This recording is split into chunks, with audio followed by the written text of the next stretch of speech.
All right, everybody, we're back with another whistleblower episode. Today we are discussing reality, and I don't even know where to start. So maybe David, you could take it off, and then I could start Yeah. answering. What Asking. is reality? So, in the basics of Eastern philosophy goes into the Samkhya, and Samkhya is an explanation of the reality of the universe. It's the reality of everything, including us. So it's not really a philosophy; it's a science, and it explains it, has explained it very well for a long period of time.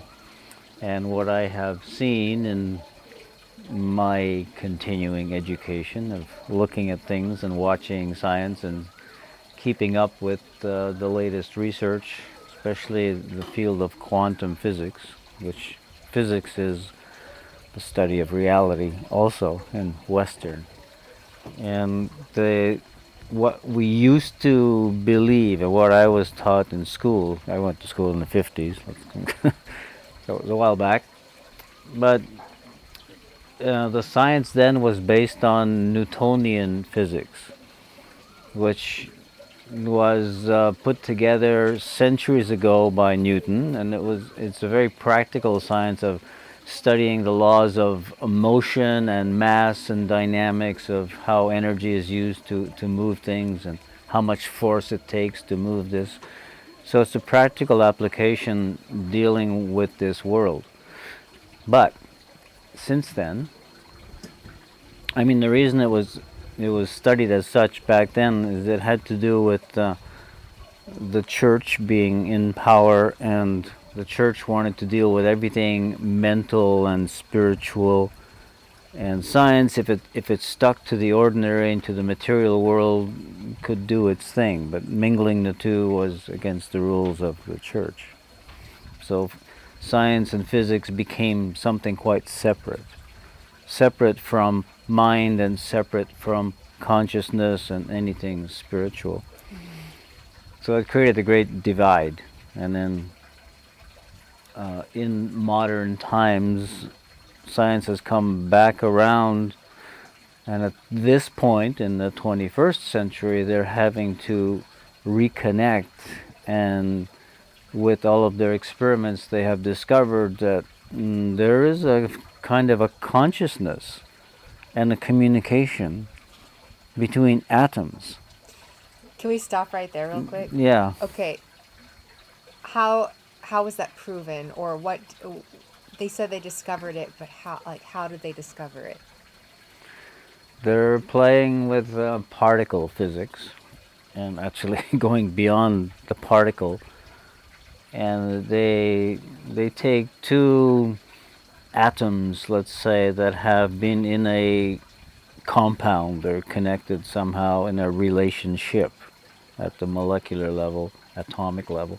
They separate them by thousands of miles, and they do something to stimulate this atom, and the other one has an instantaneous reaction. And they're thousands of miles apart, and these things are so super tiny. Yeah. Yeah. So I mean, it's amazing, but they've been playing with this for almost like 100 years at this point, and they can't escape the conclusion that somehow there's this communication and connection between atoms, and it goes beyond the atom into what's the atom made of, and going into it's actually just energy. Frequency. Yeah, it's a frequency of energy, and somehow this energy snaps into, this is the term they use, it snaps into an electron.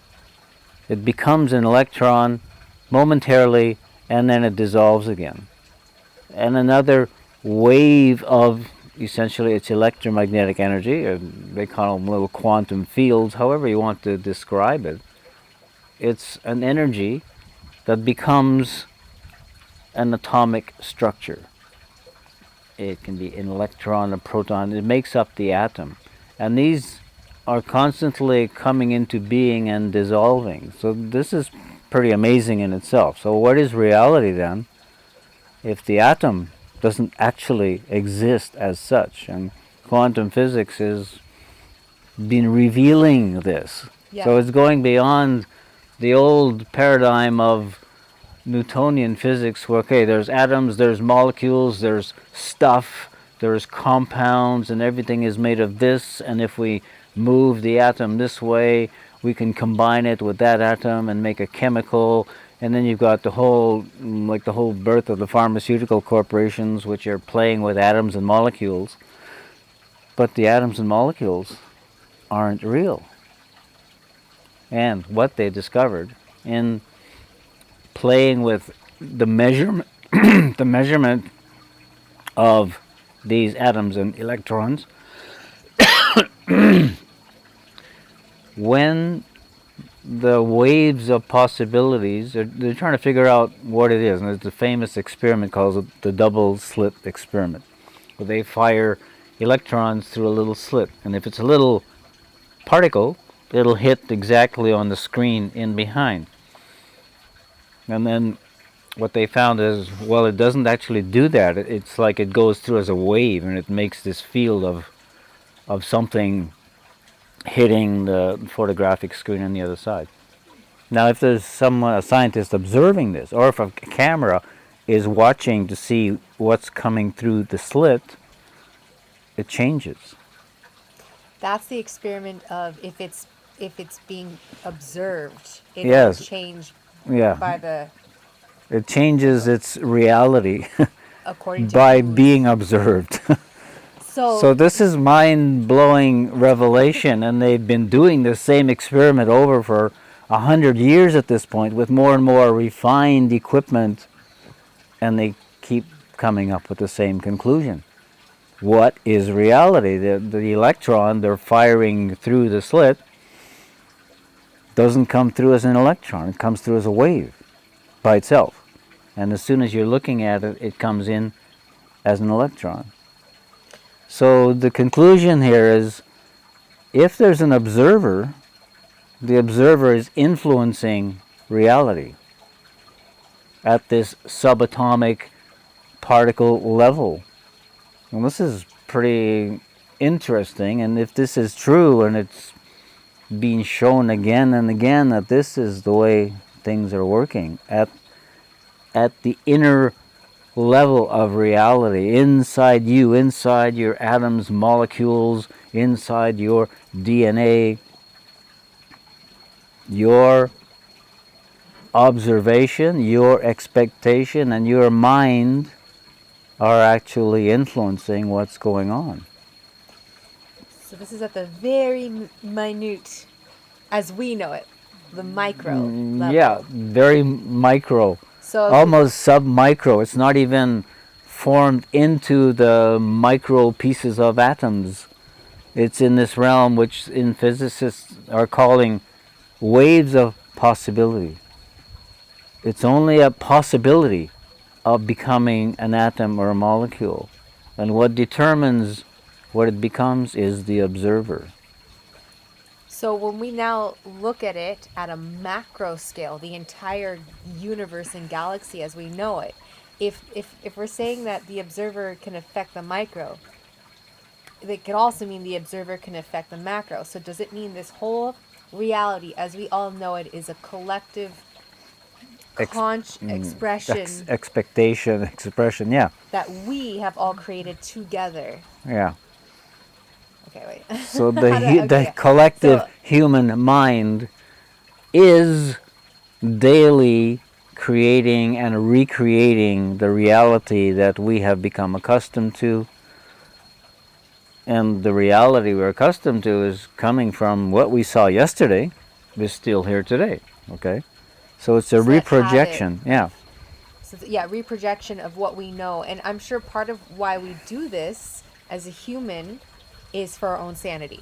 Because I'm sure if Yeah. next in the next moment, if we all decided to disintegrate and be nothingness and just waves of energy, how would our lives be Yeah. affected? Our reality Our would reality. be a completely different thing. So I don't want to So- stray too much into these deeper questions, but I want to ask then, why do you think all of us, the collective consciousness, has decided to densify into this world as we know it why have we decided to play this game as we know it of living and have this system of why do we decide it manifests into all of reality as we know right now? Do we know these answers? Is that the question of life, really? Yeah, it could be the question of your life, Okay. of my life. So we were born into a situation, and as a child you learn to see the world that your parents are seeing, and you learn to name things that your parents say, this is a chair and this is a table, this is food. You're learning to recognize this reality from your parents. They learned it from their parents. Okay, we have new innovations and technology and iPhones and stuff which our grandparents didn't have. But we're learning to recognize these things, to play with the Newtonian physics of how atoms and molecules work and how we can use this in little microchips to convert the energy flow this way, that way, and we've got this whole technology. But it's all learned, and it's learned from the past. It's almost like not necessarily brainwashing because we don't know better, but it's kind of almost like brainwashing and funneling our consciousness into the same habitual road that we've all been going down. Yeah. So technically, if the parents of all the children decided a new, let's say all the parents agreed on a new way of living, of we can like manipulate energy and float and a new system, a new belief system. A new belief system. And we started from tomorrow, started believing and teaching that. Well, you have to teach children first. They would learn it faster. Right. Because we've all got the memory of how the world is, as far as we know, as far as we have experienced. So this needs to change at the very basic level. And in yoga, you learn about the energy world. These are called the chakras, and you know that what I teach is called Chakra Yoga. It's about energy. And yoga has always stated from who knows when and where this began thousands of years ago. But everything is made of energy, and energy has these different vortexes, different frequencies. All of this was kind of mapped out. But with yoga you learn, you practice, okay? You practice the breathing, you practice moving with your body, you practice studying how your thoughts are manifesting, where they're coming from.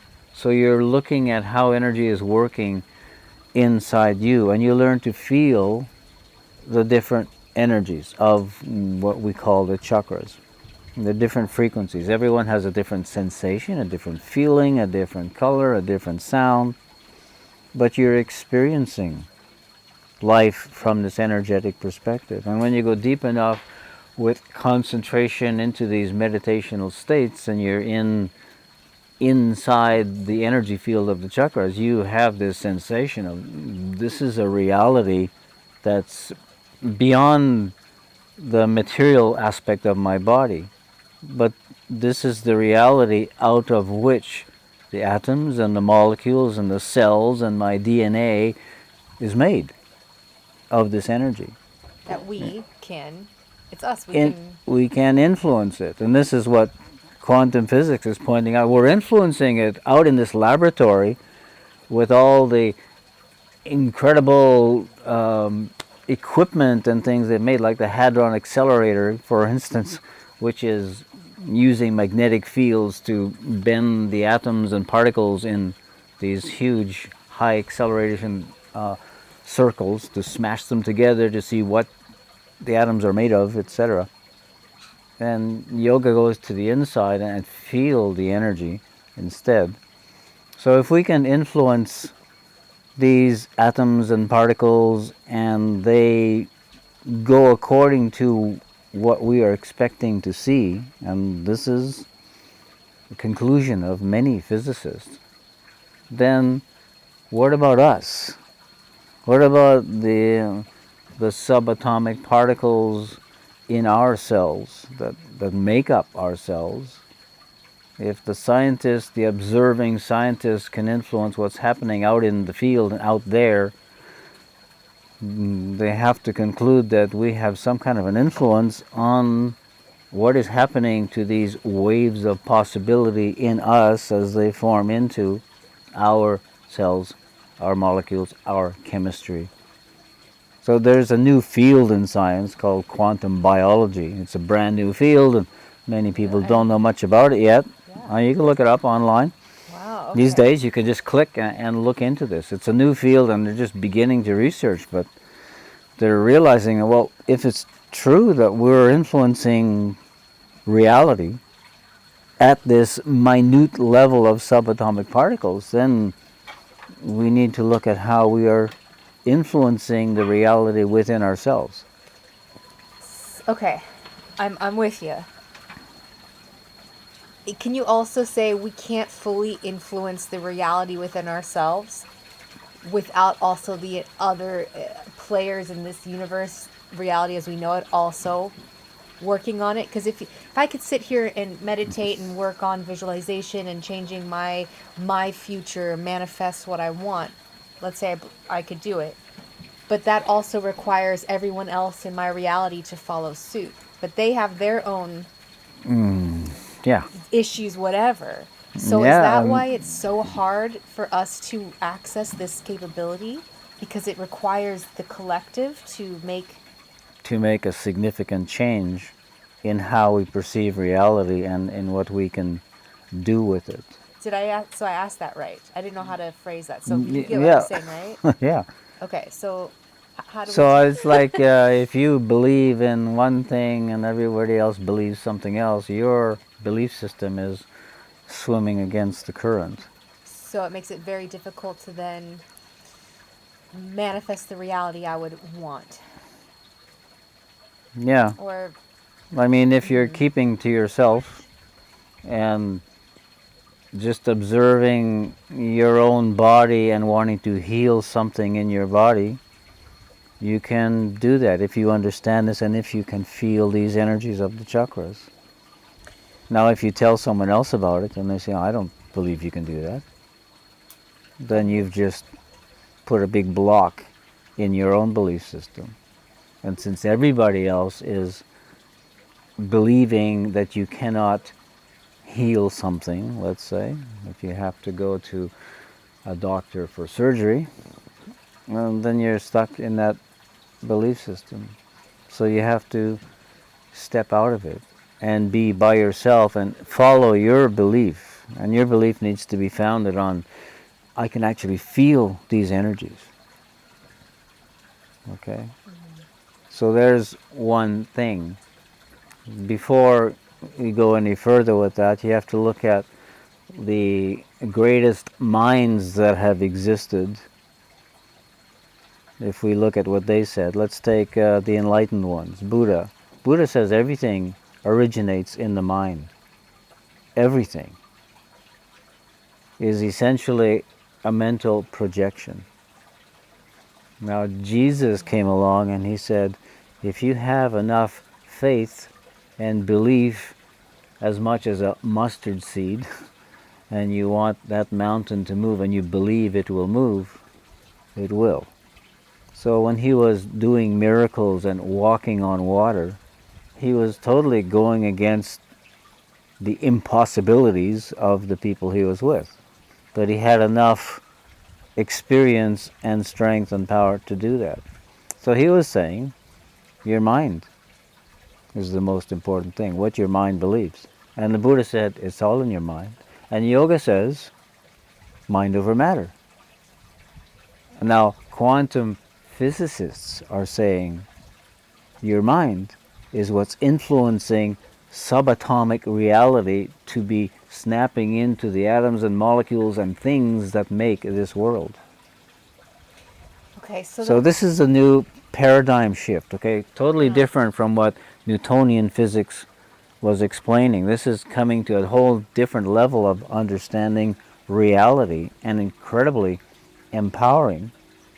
And after 100 and something years of these conclusions coming up in physics, people still don't get it.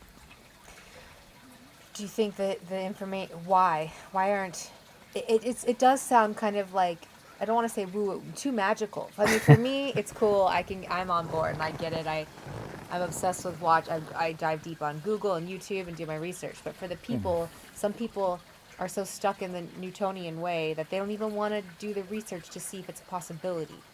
That's Because it. it sounds too mystical. Yeah, it sounds too impossible, but this is what physics is saying. And to adapt to this new reality is a mind shift. Yeah. When you say, well, everything here, it all looks really solid and real, but the reality is it's not. And that's not even going to the quantum physics. If you look at reality with an electron microscope, it's not the same at all. The spaces in between the atoms and molecules is huge. In fact, what seems to us to be solid is mostly empty space. Just vibration, basically. It's just vibration and this balancing of positive, negative forces between electromagnetic, magnetic, and gravitation. And that's what's keeping the atoms and molecules apart to make them stay in place, kind of. But then go inside the atoms and molecules, and well, that's not real either. So are we then, if it's all our perception, controlling all this? Yeah. How do you define perception here? Because our perception, our consciousness, our mind, and our memory, as I said when we started this conversation, we have the memory of, this is what my house looked like yesterday. So today, I'm seeing the same thing, because this is exactly what I expect to see. So these expectations from the back of our mind, from the subconscious, from the past generation, from the generations before, I mean, we're coming out of kind of a dark age of material existence and what they call the Iron Age in Eastern philosophy. And the age that we're now coming into is... We're going into the Aquarian Age, let's say, which is a whole new shift. Yeah. And to make that transition into this new way of being and thinking and living, we have to understand quantum physics. It's pointing to the same thing. And you can understand quantum physics in your mind as an intellectual thing, and there are books written about it, there are videos made on it. I mean, you can look at one of the latest documentaries that came out, the life of David Bohm, who was a physicist who studied with Einstein, and Einstein considered him his spiritual son because he was taking physics to a whole spiritual level, and he was really pointing to the fact that we do influence reality.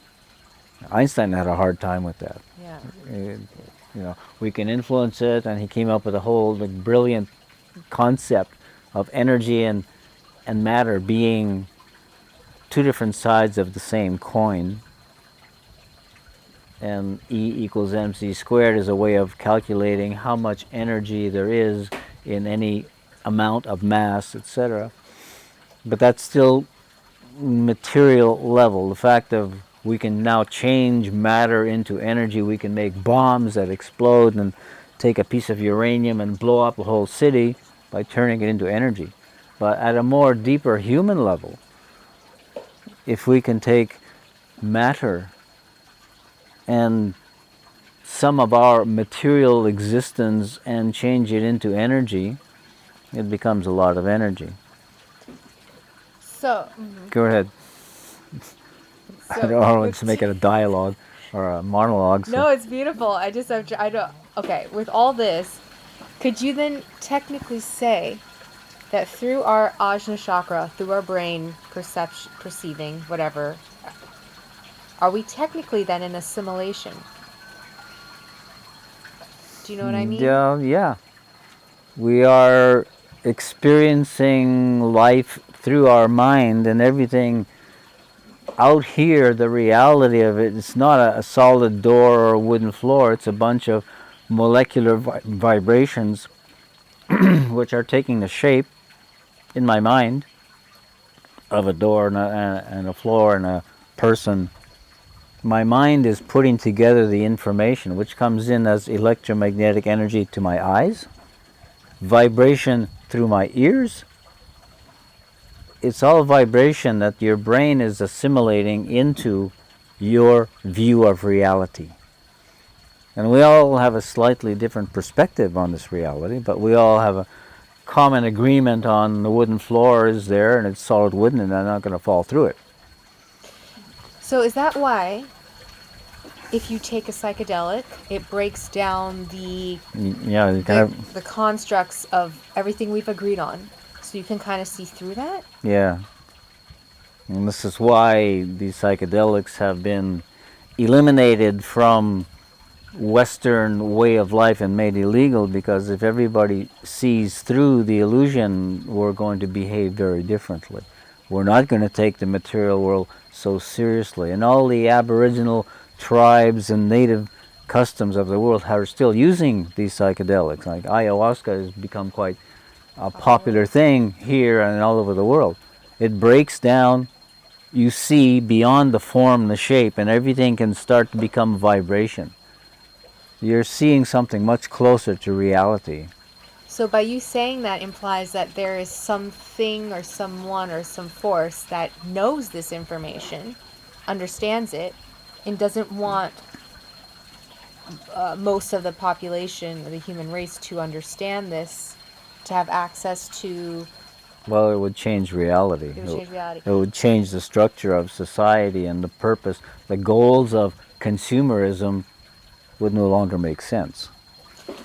So when did... okay, I don't know what question I want to ask. There's so many. Because I do want to go into the all... I don't want to... I'm torn. Do we want to go on the science route, or should we talk about, like, who... how no, let's did stay with the science route. Okay. I mean, So then how can we... okay, now that we know this information and we understand it, what do we need to do then to get access to it? And especially if the rest of the collective needs to get on board so that we can all start living this new awesome reality. Yeah, well, you mentioned it already. The parents need to take their children and teach them about the new reality.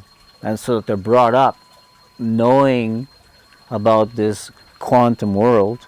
And then you apply the experiences of using either Qigong or yoga or something that taps you into the experience, feeling the energy, so that you know it's not just a theory. You got to make the connection between the reality of the experience of here now and these quantum theories as such. Reality is a combination. You can't just have a thought of reality, which then you call, okay, this is the philosophical aspect, but the practical reality is I'm down here in the world. We need to put this together at this time. And we're at a place when science has gone full circle and coming back around, say material reality is not material, it's not reality.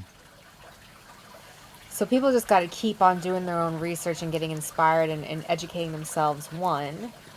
Two, you said people have to start feeling the energy of the chakras, basically.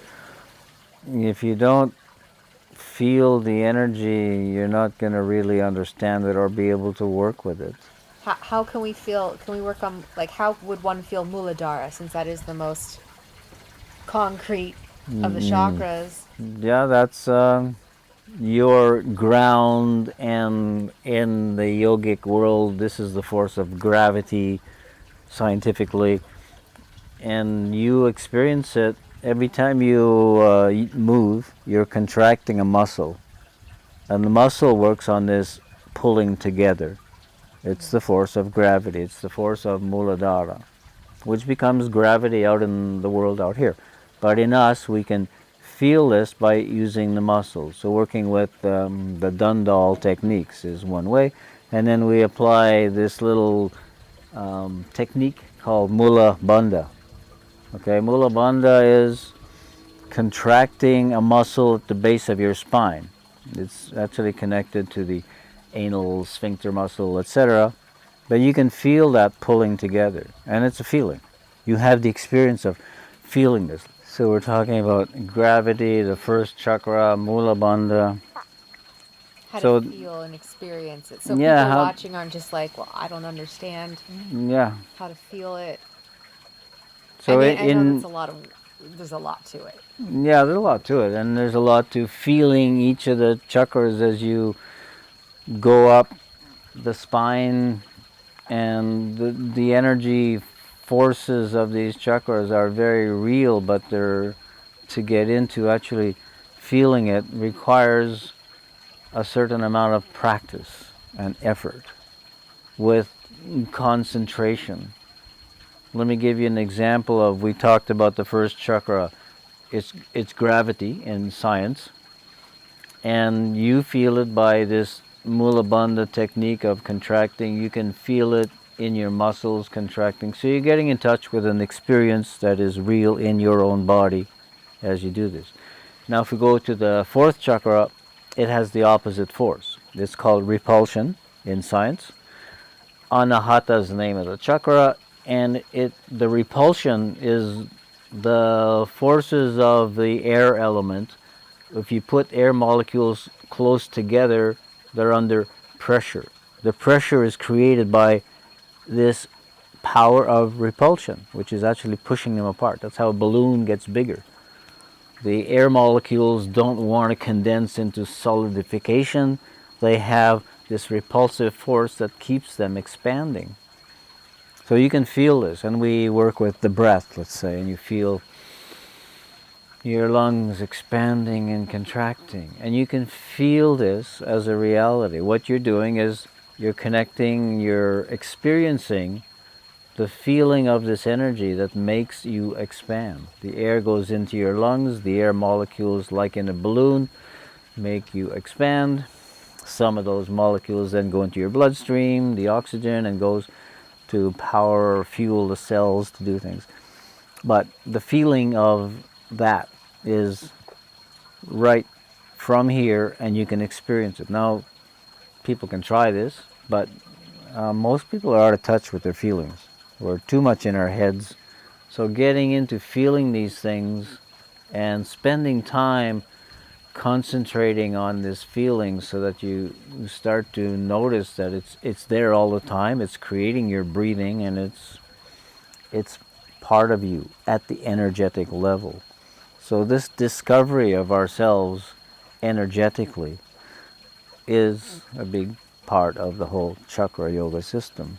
And it gets harder to materialistically understand the chakras as you go higher.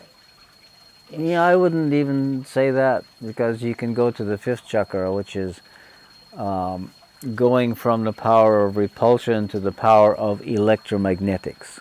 Electromagnetic is vibration. Every electromagnetic wave in the universe is vibrating. When it goes into an atomic structure, it's spinning around, it's still a vibration.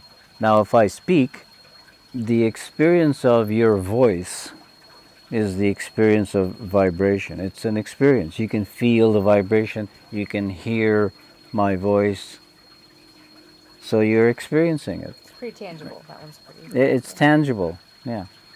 So I'd say the least tangible might be coming up into the mind element, which is magnetism, the magnetic part of electromagnetic. And it's the magnetic guideline that is directing the electromagnetic frequency and vibration.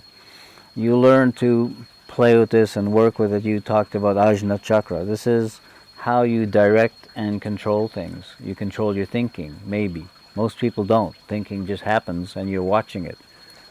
Yeah. Well, actually, most people don't realize that they could control their thinking. And meditation is actually, if you do it consistently, you really start to understand. You can feel when your brain is taking over and you are lost in it. Yeah. And you can start bringing yourself back. So, okay. This brings us to the seventh element, which is consciousness itself, which is in yoga and Eastern philosophy. This is the field of the universe out of which everything else is created. Consciousness. And this is where physics, quantum physics, has come to this realization. There is consciousness in the universe. There is consciousness from this atom to that atom. When they are communicating, there's a field of consciousness that is allowing the communication to happen. So consciousness is no longer something that belongs to the church and the Pope and spiritual. It's now in science. So this coming together of science and religion is at the level of consciousness, which is the essence of us and the foundation of the universe. This is a really exciting time. Yeah, It's really exciting. It's a totally exciting time. And we need to step out of the dark ages and embrace our possibilities and take those possibilities into healing ourselves and understanding the power of mind to do things beyond what we've been taught in school of we have to depend on everybody else to do things for us, including our health. We have to go to a health professional, a medical doctor to fix us up, not realizing, well, if we can control our body chemistry at this molecular level of which atoms are coming together to make the chemistry, what kind of chemistry is going to be positive, uplifting hormones and healing antibodies, etc. So we have to understand and believe in this part of our reality, our ability to influence this. And it's known enough in medicine even that if you're in stress, your immune system kind of doesn't work that well and other components of your body stop working. Stress, and then we throw in fear and worry and guilt. All of these are mental, emotional experiences that interfere with our chemistry and will lead to bad health. And then you got them the physical with the food and all that stuff. Yeah. So what about the 8th and the 9th chakra? How does the 8th and the 9th chakra influence? That you're getting out into the universe, too far out in the universe where you go when your consciousness leaves the body, you're into the consciousness of the universe and the flow of energy from 9 to 8, from light matter to dark matter, and your consciousness goes to this place to experience these things. Not usually when you're alive. Everybody has to go there when they die. In yoga, you learn to shut down your body, put it into this kind of a state of suspended animation, and this becomes a meditative state when your consciousness is free to go to these other realms. Could you do But this? yeah, but now we're getting too far away from science and the science in this world and the reality that we're dealing with here. And this fact that our conscious act of observing things is changing the things. Okay. Our conscious act of observing things is changing the things. Yeah. And in order to get this on our side and change reality to be most joyous and beneficial and happy and amazing for us, is we have to get everybody on board to realize that Yeah. we have control of it. Yeah. So when do you think that science will actually be able to measure consciousness? Like they could see that there is a consciousness influencing, but you can't see the consciousness. Do you know what I mean? Yeah. Will we ever be able to, you think, be able to measure consciousness, or is this something? I think that's the problem. I Consciousness think if we were able is the to- measurer. That's what I. Self-measurement. It's like your eye cannot see the eye because it's always looking out. And consciousness is having all of these experiences. What is the experience of consciousness itself, and how do you tap into that and self-perceive it? So But it's tricky, but they're measuring all kinds of things. I'll throw in some little pictures here of now they're measuring the electromagnetic field around the heart. Yeah. So they have the science, the instrumentation, the high technology to be able to measure, as we started 100 years ago with like x-rays and things. Now you got MRI and all these different things. So if you take that technology and bring it into measuring the human field of the heart emanation of this magnetic field from the heart, which goes 2 meters in all directions around you. And then from there, to measure the observer itself, I mean, this is all, we're on the cutting edge of discovering these things. And this is where we need to put energy, attention, and focus on this, and discover the reality of how we work as beings of consciousness with mind and with these different energy fields. It's no longer just a theory. It's a reality. We are discovering reality with science. Yeah. Okay. Can we go back to the simulation question really quick? Yeah. So if let's just say this simulation, technically it's a simulation that we project through Ajna chakra, the brain, whatever. What is beyond the simulation then? Is that the 8th and 9th chakra? Yeah, you're getting, that's realm? the unmanifest. The unmanifest. So yeah, that's just a wave of endless possibilities. Exactly. It's an electromagnetic field, an ocean of electromagnetic energy. And anybody who contemplates this, and science knows this, that every star, the sun is a big one, every star is radiating this electromagnetic energy. That's how come we can see them. We're seeing the light energy. We only see a small fraction of that electromagnetic energy, but the rest is being irradiated by all the stars and everywhere you look in the universe. So everywhere you are, there's this flow of energy coming in that is not formed into atoms and molecules. So this is the realm of unlimited possibilities. Waves, electromagnetic waves of possibilities. And we need to understand and accept that we actually influence what these possibilities will become. There's an unlimited field of these waves. If I believe hard enough to manifest a future that I would like, can I not overrule, that's the wrong word. Can I no longer need the influence of all the other people in the consciousness to help influence what I want for myself? Do you know what I mean? Yeah, I can give you an example of yes. that. Thanks. A story I've told in some of these videos. Healing in yoga. You learn to tap into these possibilities. So, in 1985, I had cut into my foot with a chainsaw. Do you remember this story? I tell it in the healing course and whatnot.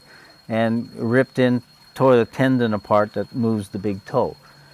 So the tendon springs apart, and medically, I was told you have to go for surgery to reconnect the tendon because it will not grow back. The muscle has some tension, it pulls the tendon back, and the toe falls the other way. So what I did, not believing that I wasn't believing in any kind of surgery at that time. I have had some since then with more complicated things, but I went to live in my little cabin in the woods, and I used a visualization technique of moving energy out to the end of the toe and back with every breath. So the breath brings in more energy, what is called prana in yogic science, what the Chinese call qi. They look at energy. Western medicine isn't yet looking at it as such, except with their machines and technology. So I was imagining. Okay, let's go back to imagining. Imagination is more important than knowledge. This is another quote from a brilliant scientist, Albert Einstein. Who takes that seriously? Or what does that mean? No one even thinks about it anymore. But the reality is the image, the imagination, has the power to create. And all our technology was created, first imagined. Now taking it into ourselves, I was imagining with a visual image of an energy flow going back and forth. And I stayed in my cabin for 2 weeks. I didn't talk to anyone because my friends all said, oh, you have to go for surgery. So without their influence, I could feel this going on, and I could imagine the energy is going this way. The energy is bringing in atoms and molecules to reconstruct the tendon and connect it. The second visualization, which was, again, imagination, I imagined the two ends of the tendon like this, and I had a needle and thread going up into one end, down into the other end, and pulling them together, and then doing this. So these two visualizations I used maybe 4 or 5 times a day. I would just sit down for 5 or 10 minutes and breathe with the energy flow, and then do this visual imagery of reconnecting. Then after, if I thought about moving my foot, I would feel pain, a sharp pain. So I didn't try moving it for 2 weeks. And after 2 weeks, I thought about moving my toe, and there was no more pain. So then I went into letting it move, very gently allowing it to move. And it was moving. So I realized, okay, I have reconnected the tendon. Possibilities and impossibilities. So if you have a group of people who all believe that you can do miracles, then you can, because you've got a group support. So you have Jesus and his disciples who were running around, and Jesus could heal. He had followers who could follow what he was doing, and it made sense to them, although they maybe couldn't do it themselves. But he said, "Ye shall do greater works than me," eventually. If you choose, again. Yeah, but he said in the future generations we are going to surpass what he did, which is in the prophecies of all these ancient religions. So, belief system. So the doctor basically said you're done. Like there's no other way to fix your foot. Yeah, I consulted 3 different doctors, including Swami Gitananda that I studied with. He was an MD also. He says, yeah, it's not considered possible in Western medicine, which is based on many statistics of many people having cut tendons and they don't go back. So that's the statistics, that's the knowledge. That's what everyone, the collective, has agreed upon. Right. So that's the knowledge, which, why did Albert say imagination is more important than knowledge? Because you can harness imagination, bring in a new image, and manifest it. This is the power of the mind. And what did the doctors say afterwards? Were they just like... Yeah, they couldn't say anything. I mean, it's okay. Great. It's the same thing with dealing with cancer, and if you succeed in showing someone how to heal cancer, they say, well, that's called spontaneous remission in us, and we don't know why it works, but it does. So you can look at Joe Dispenza's videos on spontaneous remission, where he studied people who had succeeded with this, and he says, well, it's in their belief system, and they have to reinvent themselves and whatnot. Yeah. So there's a lot of scientific information and backup on this stuff. The information is available, and now, again, at the click of a mouse, you can have this information and feed your mind with this knowledge, rather than the fears and doubts and all of this stuff about diseases that can hit you. If you are open to that, exactly the point, you are open to that. If you work with your body and your mind and your immune system and everything comes up and you feel totally confident with it, your belief system is supported by your experience, then you're okay. So I think people watching this video, moving on, just always, I guess, constantly reminding yourself as you're walking throughout the day, like, oh, this is my body. I'm in control of my reality. I'm in control of these atoms, me. And maybe even sit down 2 minutes a day and just feel your body and tell yourself, this is my body, and like maybe imagining your cells moving, the blood going through the veins, and feeling vibrant and healthy. That could be like the very basic of practicing this. Yeah, I would take it a little further and deeper. Sure. Because you need to change the old paradigms, the old system, and discover your body in a new way and its capabilities, and feel the breath, and feel, I mean, 2 minutes to get in and actually feel the blood flowing through your veins is a little short. Yeah. It might take a little longer than that. And yoga has longer kind of concentration techniques, meditation techniques to bring you into these experiences. Once you have the experiences, it's a different ball game, and it's worth taking the time to have these experiences, because once you reformat your belief system, for one thing, your health can come up to peak performance, and you have an immunity to all diseases, because you understand how you are influencing all of these white blood cells, from the killer T cells to the macrophages to the whole autoimmune response, and how it can make antibodies instead of antibiotics. We have our own laboratory, which is much faster, more efficient, and recognizing things every day that don't belong in us and then counteracting them. But we don't believe in that because we haven't been taught much about that. We've been taught instead to be dependent on big pharma, etc. So, what is reality? We're shifting reality and needing to completely re-educate ourselves to grasp these new concepts. And it's not like it's that hard. We just have to let go of the old paradigms. And if you look at the research in anything, in quantum physics, in this new quantum biology, in neurobiology, the new discoveries are mind-blowing and changing our capability of being in this world and dealing with it in a very positive, influential way, rather than from the perspective of a victim that, oh my God, anything can happen, anyone can have cancer. That's only true if you believe that, but you have how many billion people in the world who believe that? Pretty much all of us were taught to believe that. Yeah. So where is this belief system coming from, and when are we going to change it?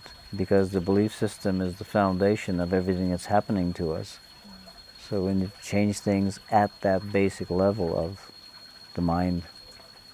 It's a big job, but I think a lot of us want to do it now. A lot of us are, especially with the whole COVID experience, we don't want to feel disempowered anymore. At least some people still are allowing themselves to feel victimized, and then there's another half that are like, no, wait, we don't want this. Like, how can we get out? Well, it's a wake-up call. Yeah. And we need to wake up. We needed the push to stop and look at, okay, what's going on, and what do we believe is going on, and am I a victim or am I empowered? And all these, we need to ask the questions and change our belief system, essentially. So, David, how's your reality now? I actually feel very empowered hearing this, knowing that we can do it. We can do it.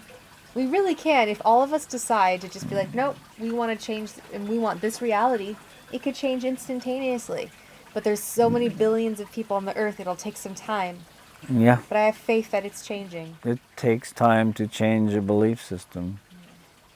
The thing I mention occasionally, so if you look at old times when people believed the earth was flat and some people proclaimed it was round, it took like 100 years for the general public to actually accept that the world is round.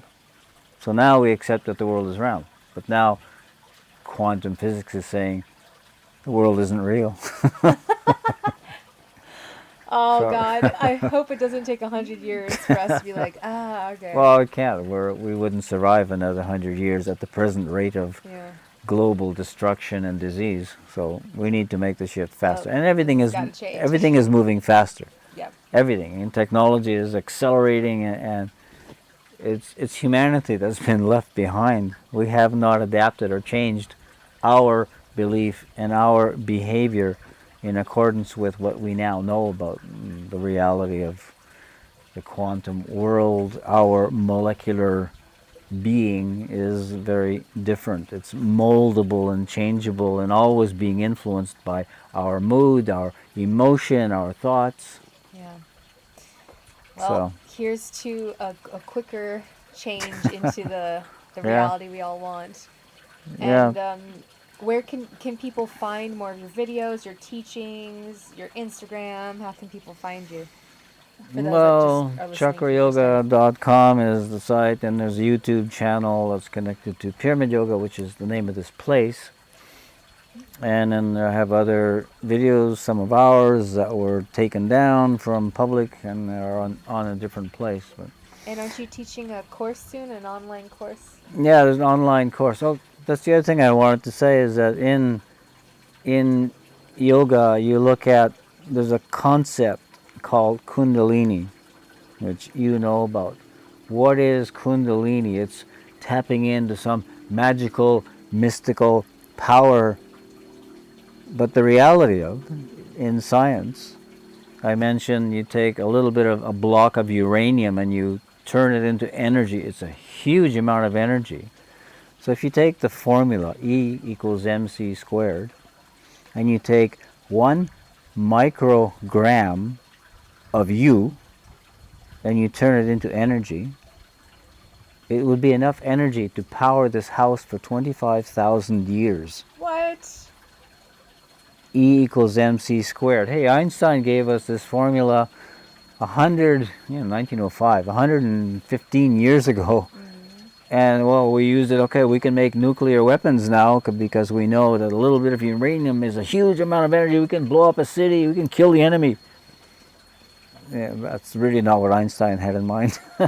But taking, again, you can calculate it for yourself. Take 1 gram of your being, turn it into energy, and using the formula, it's like 1 gram times the speed of light times the speed of light, which is 300,000 meters per second times 300,000 meters per second. You're getting a huge number, and that's an energy number at the end. And okay, how many watts at the end are you getting out of a little bit of your being? So Kundalini, what I started saying, in Kundalini, the awakening of Kundalini, you're learning to dissolve some of your substance. And for a man, it's going into, instead of formatting into sperm, you're taking those molecules and dissolving them into energy. It doesn't take a lot of molecules to give you empowerment. Is this the whole the Tantra practice of... This is Tantra is connected to Kundalini. It's all about energy. What about for women? How can women... The concept of Kundalini, which is referred to as a coiled serpent. Okay? What is the coiled serpent? It's not really a snake sitting at the base of your spine, which is how it's portrayed sometimes. The coil is your DNA. Yeah. It's a coil. And when you unravel that coil and take the molecules and break them into energy, transform them back into energy, you've got a lot of power. And you don't need to take half of your body. I talk about micrograms. Can't Just see it. a few cells, and you unwind that DNA and put it into energy, you're empowered, and you've got power to do many things. And the legends in India, people who have awakened this power, they're the magical people who do things like walking on water and being buried alive for 3 days and resurrecting. I mean, these things are still done in India. So it's a different reality, and you can access this power. Anyone can access this power. We've all got cells. We've all got DNA. It's a question of the practice, the understanding of how you're manipulating the energy fields of the chakras and unraveling the molecular formations of your own egg or sperm, unwinding it back into energy. It's a process, and it takes the practice. You have to be able to feel the energy. You have to understand how you are directing this unwinding of your molecules, and you're using the magnetic power of mind, just like they use magnetic power in quantum physics to do all these things with particles, subatomic particles, bending waves of electromagnetic energy, etc. And we can do that ourselves. We do that ourselves. This is the technology that went into the science of yoga thousands of years ago by cultures that we've forgotten about, going beyond the Egyptians and into Atlantean times, records that, again, history has been rewritten and changed, and we've forgotten about these other civilizations. But this is meticulous, advanced scientific knowledge about the frequencies of these energy fields and the power of magnetism over electromagnetism, over repulsion, over transformation, over covalence, and above gravity. So all of these are labeled out and understood, not just in theory, but the practical side of working with this, dealing with it, and playing with it. And this course is, when is it being offered? Or how can people sign up or find out about it? Chakra Yoga. Okay, .com, go on online courses and like Kundalini. It starts next week, Wednesday. So it's Zoom online, but the classes are all kind of recorded, and then people can plug into it on their own time. Everybody's got their schedules and everybody's busy working, etc. So we're designing things so that people learn when they have the time. Instead of watching some silly movie on Netflix, you can be watching and practicing this and empowering yourself. Yeah. The practice of Swadhyaya? Yeah. Did I get that right? Swadhyaya, self-observation, and working with the mind and the breath and visually guiding energy in certain ways. Cool. Okay. Well, thank you. I mean, we could talk for like 5 more hours, but let's... Yeah, next time. David, thank you so much. You're welcome. And, thanks for listening, and hopefully we'll see you can use this information to your betterment and to help uplift humanity out of these present dark ages of fear and worry and disease and war into a better time, actually the Aquarian age. Okay. Thank Namaste. you. All right.